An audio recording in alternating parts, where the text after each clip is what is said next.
This is KUTV Primetime News with Irene Mwangi. Thank you for staying tuned. It is that time for our discussion tonight. As we promised, we'll be looking into the unlocked entertainment industry here in the country. Joining us live is DNG, who is the leader and the founder of the Who Is Your Leader initiative. Many thanks indeed, DNG, for joining us tonight. It's an absolute pleasure, Irene. Asante sana for having me. All right. Now, during the Labor Day celebrations, we saw President Uhuru Kenyatta ease some of the measures that were put in place to combat COVID-19, especially in the 5 disease-infested zone. But there remains a special group, that is the entertainment industry, who since March 2020 have not been able to resume to their normal operations due to the COVID-19 measures. Listening to what President Uhuru Kenyatta had to say during the Labor Day celebrations, do you think he has put into concern some of the sectors, especially the entertainment industry? I think first and foremost, we'd like to just say that we've taken the presidential directive pretty well. We are cognizant that he's allowed us to operate bars and restaurants up to about 7 p.m. So what that means for establishments that have been closed is that they can now reopen. What that means for businesses that had collapsed is that they can now start to find their way and find their footing back to business operation.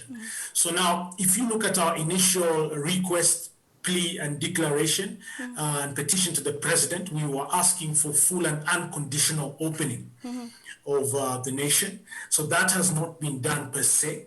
What we have seen is some easement of some sort. And what that has done, at least it has allowed some players to continue operating. So what it means for the entire industry at large is that we have to wait and see. It's a wait and see game as we continue to push for full and unconditional opening. Obviously, the fact that bars have to be closed and restaurants have to be closed by 7 p.m., it pretty much alienates the nightlife. And the nightlife has been a key income earner and income generator for a lot of people.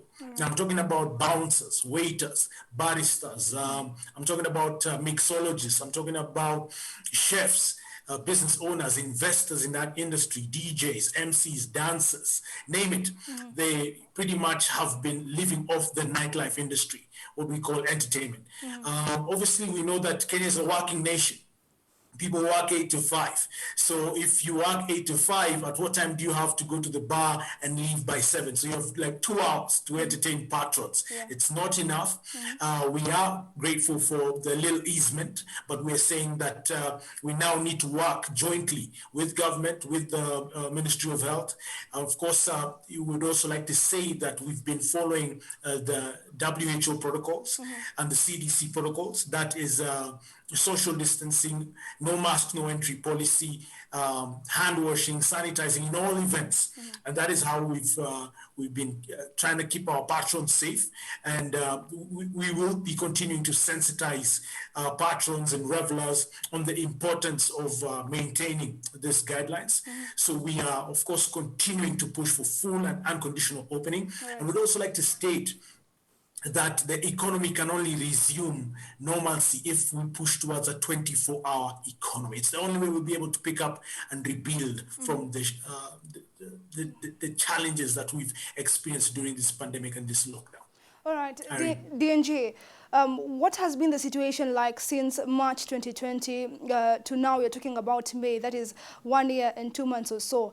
For this particular group, those people who are engaged in gigs and some who are termed as the night circle group, how have they been able to adjust to this new normal? We have seen some even get into depression, others calling for help.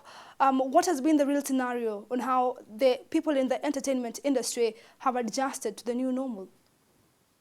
It's been an absolute difficult situation for most of the members of the entertainment industry. Now, without entertainment venues open, we have no platforms or no venues to entertain patrons, revelers, and fans of entertainment and music. So what that means is that the people who've been dependent on the entertainment industry for sources of income have been unable to earn. That means that if you are unable to earn, that means you cannot be able to fulfill your obligations. And we all know that young people have been dependent on this industry because there are no jobs. So entertainment industry literally has come to be a savior for many young people. All right, we have young people who are educated, who've gone to university, who have master's degrees, but have not been able to get jobs. But entertainment has been a source of livelihood and income for many, many years. These are young people who've decided to earn a legitimate source of income, who've decried crime and involvement in all forms of shadow business and all forms of dirty dealings like wash and gold, quote unquote gold dealings and things like that. So what we've been seeing is a quick jump in crime. We've seen that. We've seen depression rates skyrocketing. We've seen suicide rates. We've seen anger and violence and all sorts of challenges that young people are facing during this depression, economic depression for that matter. So it's been a difficult situation. All right. Now, each and every sector here in the country is adjusting to the new normal, which sometimes has to do things virtually via Zoom. And we've seen some of the artists embrace online gigs, but the question has been here in the country, are we seeing value for money in these virtual concerts? Are artists embracing online gigs as perceived to physical gigs? Have you seen a tendency of them embracing the new normal of virtual concerts? I think we've all embraced virtual to some extent. In fact, during the first lockdown, thereabout of March 2020 is when we saw a quick surge in the online activity regarding events. So we'd see DJs, MCs, artists entertaining their fans online. So that happened and then it dipped. Today, we do not see much of those events. Pretty much they're unsustainable. It's very difficult to put together such kind of events. The income generated from such events is at an all-time low. We're also cognizant that the target audience of those kind of events, being young people, are also struggling to get access to Wi-Fi, access to bundles. That's a challenge. If you look at an opportunity cost at a time like this, where you decide between bundles and a meal, or bundles and paying a bill, be it a medical bill, be it a rent or a utility bill. Will you surely choose to be entertained over food? It's a difficult situation. We've tried it. It doesn't work. It's not sustainable. And that is why we've been pushing for unlocking of our country. All right. Now, the leaders here in the country, that includes the Ministry of Sports, Culture and Arts and also the Legislative House, have they let down people in this particular industry in terms of pushing for funds to cushion the people in the entertainment industry who used to either work at night, but now we have curfews? At a time when we had the closure of bars, they were experiencing losses. Have we seen leaders come up to cushion this particular group? Are we seeing the government streamlining what is happening in the sector? Well, surprisingly, not known to many is that many of us artists have not received a single coin from this cushion funds. Now, allow me to just take you down a history lane. We saw the president do a press conference and announce that he has commissioned 100 million Kenya shillings to be disbursed to artists. That was channeled supposedly through the Ministry of Sports and Culture, headed by Ambassador Amina Mohammed. And this was constituted through the different agencies within our ministry. That is the Kenya Film Commission, the Kenya Cultural Center, National Museums of Kenya, the Permanent Presidential Music Commission, and the Department of Culture. Today, we've only seen accountability regarding those funds from the Kenya Film Commission, who did a pretty good job in terms of stating how much money they disbursed and who they disbursed the monies to. Obviously, we know there's a huge gap out of that chunk of money. The rest of the agencies have remained mute. There is no public information available to date. And you can go Google after this video interview. We have no idea where the money went, who took the money. and how much was given to who, what criteria was used to disburse these funds, what channel was used, whether there was public participation involved, whether there was a public procurement policy and procedure followed. We have no idea. So what we're demanding at this moment, even before other funds are disbursed through that same line ministry, we want to see public accountability of these funds. We want each of the agencies that I've mentioned to articulate and be able to account for each and every coin. I would also like to call upon the President, His Excellency Uhuru Muigai Kenyatta, to take charge of this accountability exercise, because we cannot be having monies disbursed in the name of artists and in the name of cushion funds that disappear into thin air. We're also cognizant that monies are being borrowed left, right, and center in the name of COVID-19. So surely, if we cannot account for 100 million, how can we account for 1 billion, 2 billion, 5 billion, 10, 20 billion? All right, DNG, you would admit that the cause of this particular situation is that people in the entertainment industry lack professional bodies or union to advocate for some of this money, or to advocate for some of their rights, especially in their businesses. Can you admit that indeed, as an industry, you've failed to create union and bodies which are recognized as the legal bodies to fight for some of these rights?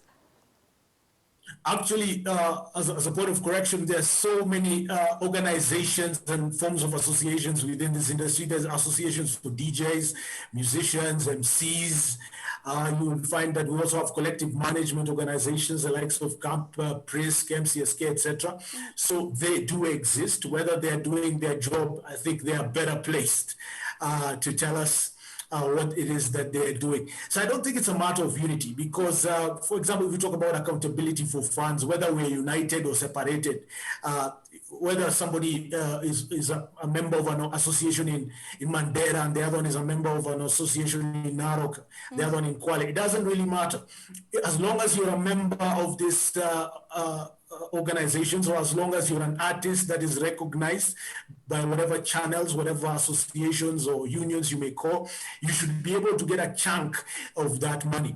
Now, in fact, I would like to say that the CMOs that have been at the forefront of negative press for the longest time, the Camp Prisk, MCSKs, at least they remit and disburse funds. Okay. Whether it's little, whether it's 700 shillings and 30 bob ya kutoa, or 3K, at least they have been able to disburse. And then we have a ministry with a CS that has disbursed tunes that we've never seen. It's absolutely shocking. So I would like to throw that unity card out of the window. Nevertheless, that is why we've come together as one people, one voice, and a banner of a movement that has brought together players from different sectors, from entertainment, events, creative, sports, hospitality, and many more sectors that have been adversely affected by the lockdown and the curfew measures still in place. And that is why we've come together as one voice to articulate ourselves, articulate our needs, because nobody else is doing so. Yeah. People are quiet. People do not even know where to start. People do not even believe that their voices can be heard. But I think we've proven to the nation the power of strength in numbers. And what we've done is we've created an organic movement with members of the public who are fans of entertainment, fans of nightlife, fans of travel, fans of building Kenya and buying Kenya. And we've said, you know what, we're tired of being locked down. We're not earning any money. We're unable to feed ourselves. We're unable to feed our families. We're unable to pay our bills. And we need to go back to work. All right. Now, we have seen that the churches have been opened through the Interfaith Council that has created some of these measures put in place to ensure that people go back to church. And the church is also some sort of a public gathering. And therefore, the question has been whether in the period of 1 year, you have been able to create measures to salvage the situation. Have you perhaps come up with a council, not only the One People, One Voice Forum? Are you perhaps having an ad hoc committee to sort of create measures to ensure that we are seeing a recurrence of this particular entertainment industry here in the country during this time of COVID-19? Are you planning to have a council to look into the measures that can see the entertainment industry unlocked? So currently we're having talks with the players. We do have a committee uh, to which I'm a vice chair. And we've been having conversations across multiple sectors. As I said, we've been talking to players within creative, bars, hotels, tourism, and for us it's to have conversations about how we can go back to business. I think that is the critical element here. How we can resume normalcy. Because for us, without normalcy, there is no business. If we cannot go back to a normal setting where we can have events, where we can have gatherings that allow people to enjoy themselves within the safe zone of the COVID-19 protocols, then we'll not be able to engage in business. So what we're saying is that we want to see businesses that had collapsed go back. We want to clinch back jobs, because what happened, Irene, as soon as the president gave his directives for the lockdown, people were immediately put on leave, whether it is indefinite leave or total termination.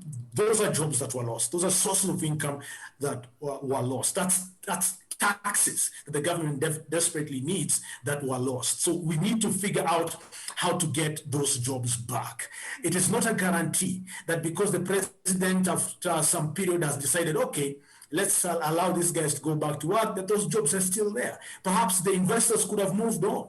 Perhaps the club owners or hotel owners or restaurant owners could have said, you know what, to hell with this industry. It's not beneficial. We've seen the Pride in MD saying he's reconsidering all his investments within the territory of the Republic of Kenya. Those are strong, strong messages to the government of the day that these are not industries to just play around with. They're critical industries that are employing millions of Kenyan citizens and indirectly sustaining even more millions of dependents. You see, so I feel like going forward, the government needs to rethink such illogical, misguided, and unfortunate measures. If you look at other countries that have dealt with this pandemic successfully, I'll give you an example of New Zealand, Australia, the United States. They've gone back to normal. They've quickly vaccinated their people.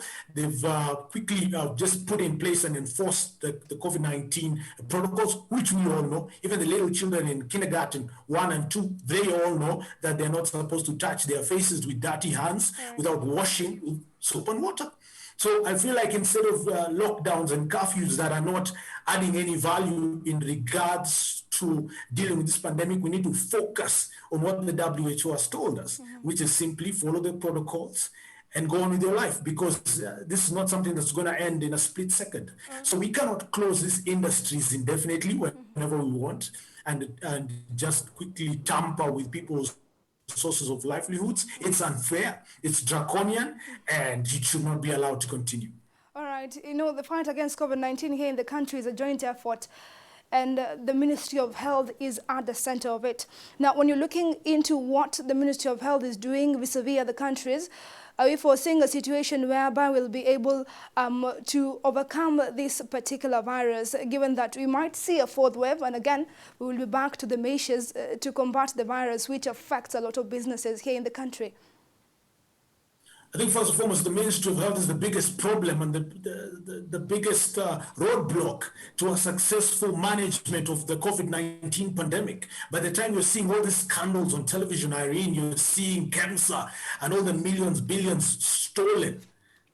What are we talking about regarding the Ministry of Health? We're talking about vaccines that, we do not know when the next batch of vaccine is going to take place. But at the same time, we know that BBI is a priority. We know that senators and members of parliament ideally have been recalled for special sittings. So you can see the priorities of this government. The priorities of this government unfortunately have not been the common wananchi, the you and I. The priorities are political succession. The priorities are BBI bill that has no value to any Kenyans. That is the most unfortunate thing about this regime. They do not care about Kenyans. Right. They do not care, absolutely. Right. If the Ministry of Health was serious about COVID-19 management, they would have tasked an agency such as NHIF to ensure that NHIF is covering COVID-19 related complications. For your information, NHIF is not taking care of COVID-19 related complications. So Kenyans are on their own. If you have no job, then surely you cannot be able to pay that medical bill. So I have nothing great to say about the Ministry of Health at all. All right. Thank you so much, DNG, for giving us a perspective concerning what is happening in the entertainment industry and what the government should do moving forward. Many thanks. My pleasure. Thank you. All right. That has been Davidson Gombweni, who is commonly known as DNG, giving us a perspective on what is happening in the entertainment industry. Indeed, a lot of jobs have been lost due to the locking down of that particular industry. We do wish them all the best as they strive to revive that particular industry during this coronavirus pandemic. We are taking a break. We'll be back with more on what is happening beyond our borders. Stay tuned.